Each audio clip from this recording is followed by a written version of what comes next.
भारतीय राजनीति में कुछ नाम सिर्फ नाम नहीं होते, बल्कि वो एक पूरे दौर की, एक पूरी व्यवस्था की कहानी कहते हैं। एक ऐसी कहानी जहां सियासत और अपराध के बीच की लकीर अक्सर धुंधली पड़ जाती है।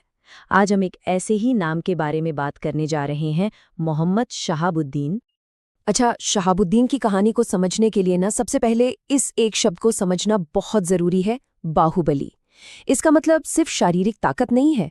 पॉलिटिक्स में इसका मतलब होता है एक ऐसा दबंग नेता जिसका असर, जिसका दबदबा कानून की किताबों से कहीं ज्यादा होता है।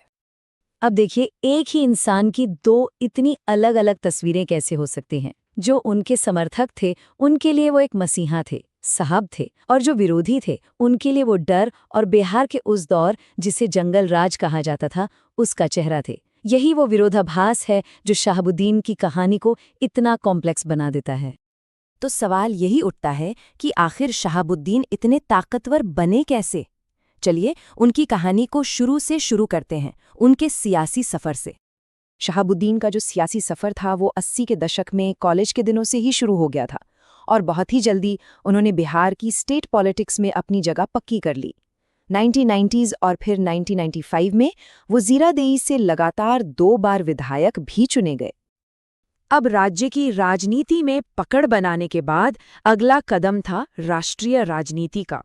1996 से लेकर 2004 तक वो सिवान लोकसभा सीट से 1-2 बार नहीं बल्कि लगातार 4 बार सांसद चुने गए। ये दिखाता है कि उनका सियासी कद कितनी तेजी से बढ़ रहा था। लेकिन जैसा हमने शुरू में कहा था, ये कहानी सिर्फ सियासत की नहीं है। उनके पॉलिटिकल करियर के साथ साथ एक और कहानी भी चल रही थी पैरेलल, और वो कहानी थी जुर्म की दुनिया की। एक तरफ जहां उनका सियासी ग्राफ ऊपर जा रहा था, वहीं दूसरी तरफ उनका क्रिमिनल रिकॉर्ड भी लंबा होता जा रहा था। पहला केस 1986 में दर्ज हुआ और देखते ही देखते पुलिस की फाइलों में उन्हें ए लिस्ट क्रिमिनल का दर्जा मिल गया। उन पर किडनैपिंग से लेकर मर्डर तक के संगीन इल्जाम लगे। अब बात करते हैं साल 2004 की। ये साल उनके करियर में कुछ ऐसा लेकर आया जो कह सकते हैं हैरान करने वाला था। साल 2004 में मोहम्मद शहाबुद्दीन ने अपनी चौथी पार्लियामेंट्री जीत हासिल की, जेल में रहते हुए। सोचिए जरा, ये एक ऐसी घटना थी जो उनके इलाके में उनके बेहिसाब असर की कहानी बयान करती है। जेल से चुनाव जीतना उनके दबदबे को तो दिखाता था, पर कानून का शिकंजा भी धीरे धीरे कसता जा रहा था। अब उनकी कहानी एक नए मोड़ पर आने वाली थी। एक के बाद एक कई बड़े मामलों में उन्हें दोषी ठहराया गया। इनमें सबसे बड़ा केस था 2004 का डबल मर्डर केस, जिसमें उन्हें सजा हुई।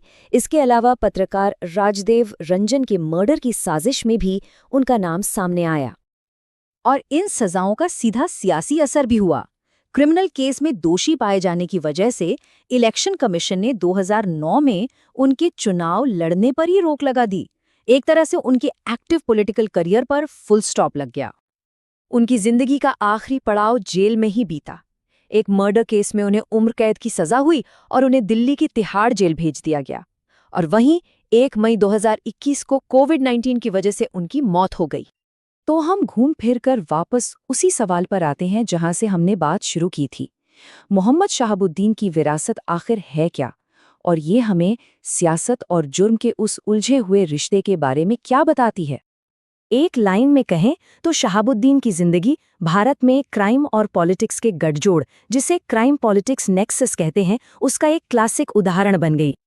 अगर उनकी पब्लिक पहचान को देखें तो वो 3 हिस्सों में बटी हुई थी: राजनेता, अपराधी, और इन दोनों को जोड़ने वाली जो सबसे बड़ी पहचान थी वो थी एक बाहुबली की। यही वो इमेज थी जो उन्हें अपने समर्थकों के लिए हीरो और विरोधियों के लिए विलन बनाती थी।